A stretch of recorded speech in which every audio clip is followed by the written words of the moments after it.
Now that Trump has largely finished appointing his cabinet, he's going to have to turn his attention to the next item, the designation of a Supreme Court justice. Very few presidents face this in their opening weeks in office, but Trump is going to face it, and he can't leave the court with 8 judges belong. Now, Chuck Schumer, the incoming Democratic leader, made a shot across Trump's bow when he said that he could not conceive of how Trump could appoint a nominee and how the Republicans could support him who would attract Democratic votes to get confirmed. And basically saying that there's no way that Trump would be able to appoint somebody who the Republicans would back, and that essentially the only way you could have a nominee is a compromise nomination of both parties getting together. Now, his leverage to say something outrageous like that is because of the 60 votes filibuster. And under the Democratic leadership of Harry Reid last year, 2 years ago, the Democrats repealed the filibuster for all judicial nominees and all executive branch confirmations except for the U.S. Supreme Court. And there is no reason to continue that exception.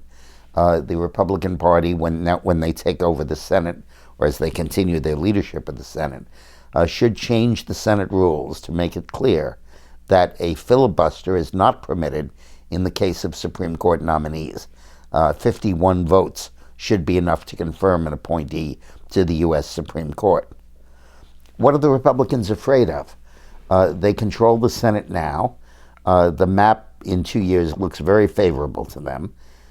They certainly will control the presidency for between 4 and 8 years. And the Republican Party is in a very strong position at this point.